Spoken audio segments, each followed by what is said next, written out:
भारत माता की।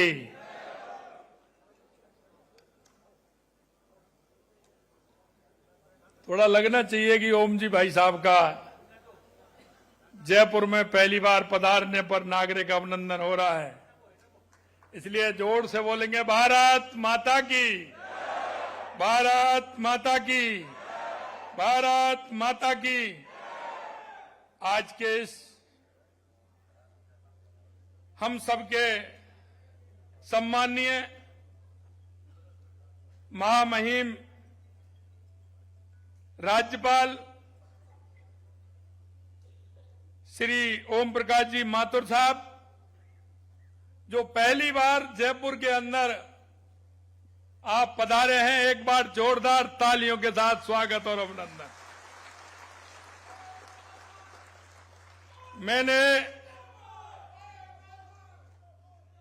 मैंने आज ये पढ़कर के ओम जी माथुर बोला है, नहीं ओम जी भाई साहब के अलावा दूसरी बात ही नहीं होती थी।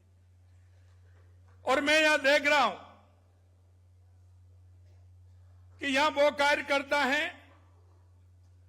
80% से ज्यादा वो कार्यकर्ता हैं जिन्होंने ओम जी भाई साहब ने एक एक कार्यकर्ता को आगे बढ़ाने का काम किया है और उनको काम देकर के उनको राजनीति में मजबूत करने का काम किया है।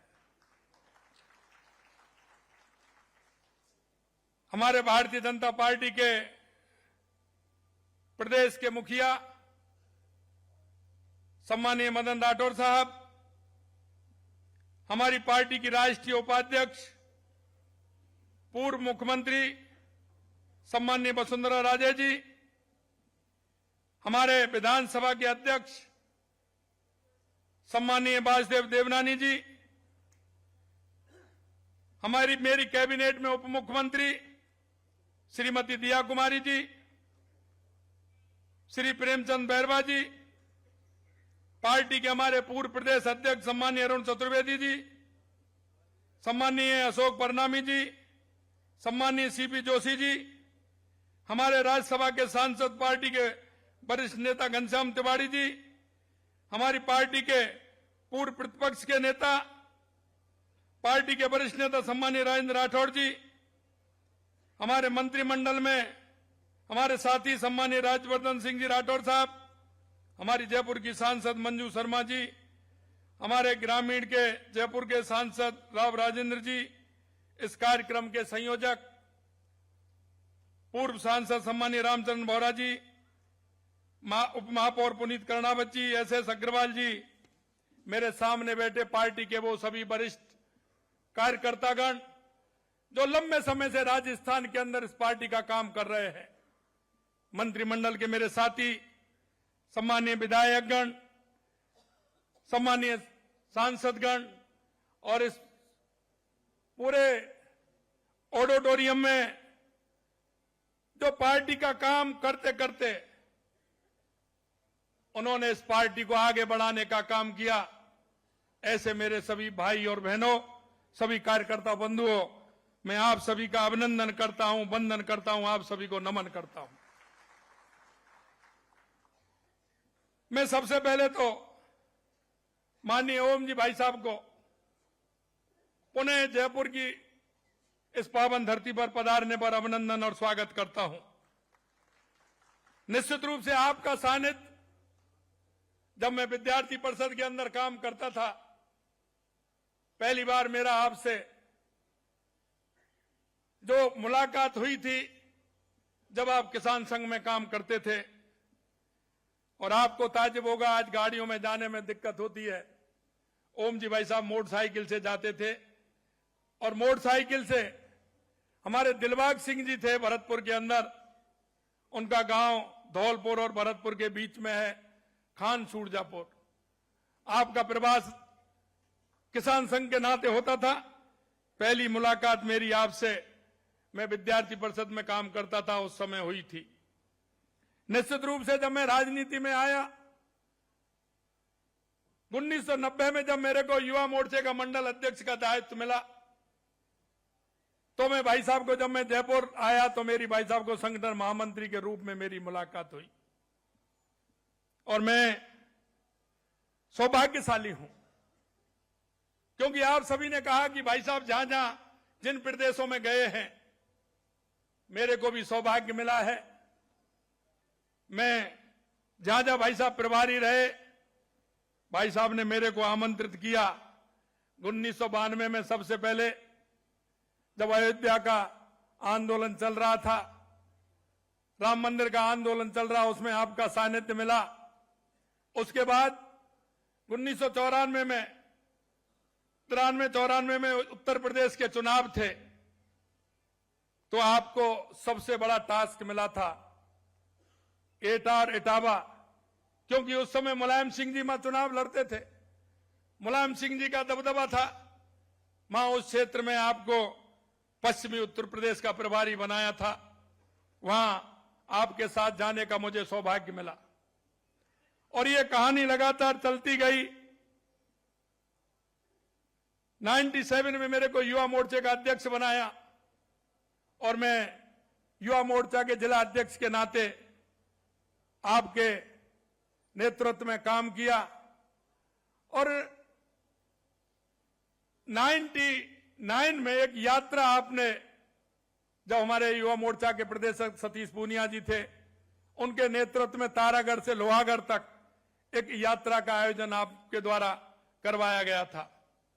मैं उस समय जिला अध्यक्ष था, तो आपका मार्गदर्शन हमेशा मिलता था और वो यात्रा एक ऐसी यात्रा थी, क्योंकि 98 में हम चुनाव हारे थे।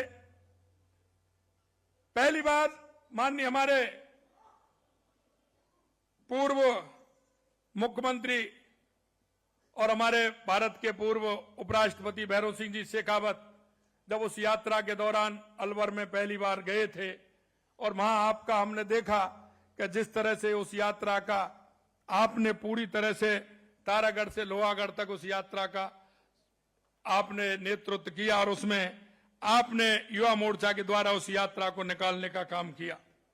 यही नहीं, 2004 के अंदर झारखंड का चुनाव हुआ, जहां प्रभारी थे।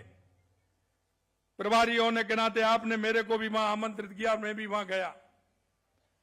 8-10 कार्यकर्ता भी मेरे साथ थे, लेकिन वो समय वो था जो नक्सलवाद झारखंड के अंदर बहुत बड़ी तादाद में था और पीक टाइम पे था। बहुत बड़ा आंदोलन नक्सलवाद का चल रहा था और वो नक्सलवाद को चलते हुए आपको टास्क दिया था कि आप झारखंड के प्रभारी हैं।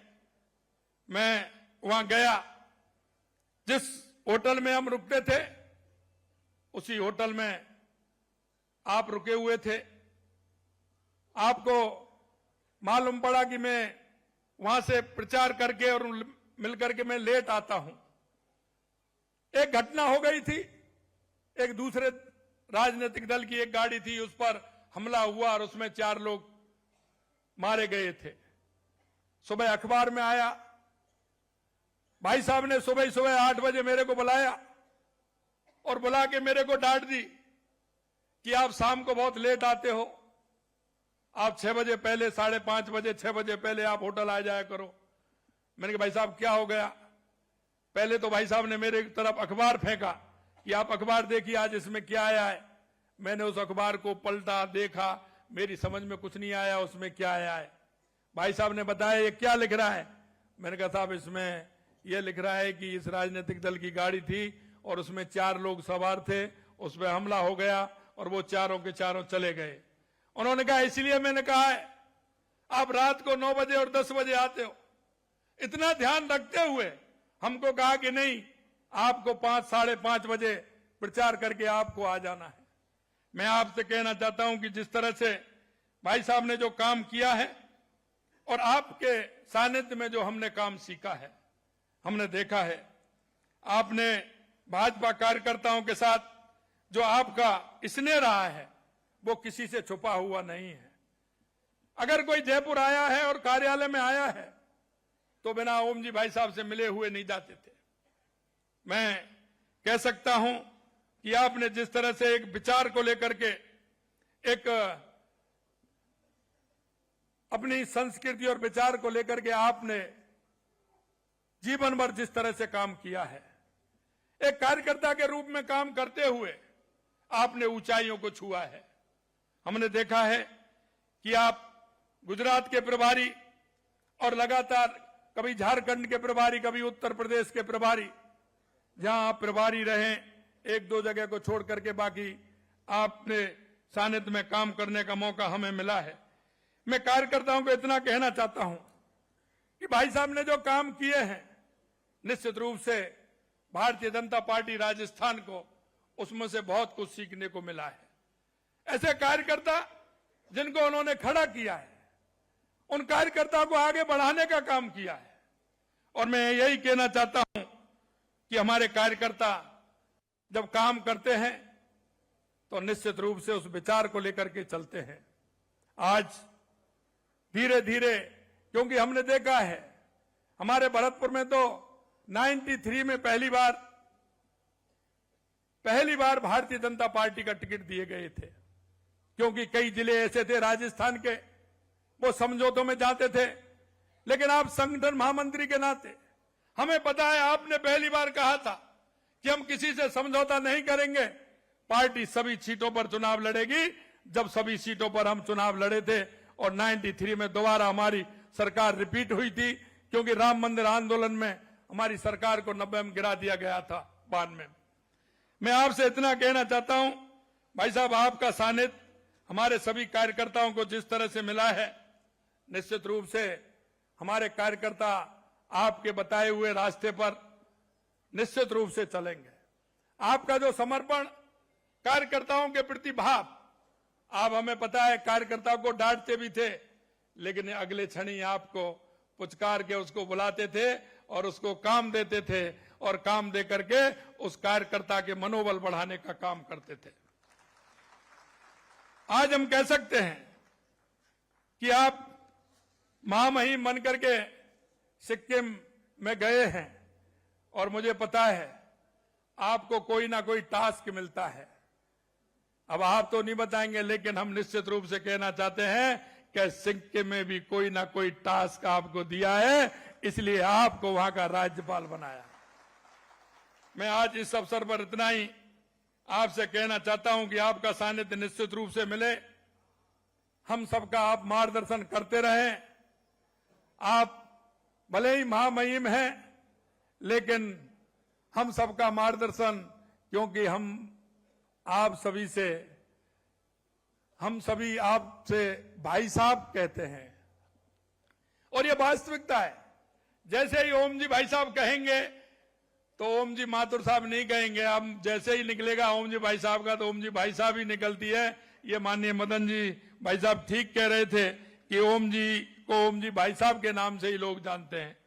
अंत में मैं आपको पुनः, आपने ये कार्यक्रम दिया, इसके लिए मैं आपको बहुत बहुत शुभकामनाएं देता हूं, और यहां आए पुनः सभी राजस्थान के सभी कार्यकर्ताओं की तरफ से आप सभी को बहुत बहुत शुभकामनाएं, बहुत बहुत शुभकामनाएं। जय हिंद, जय भारत, जय राजस्थान।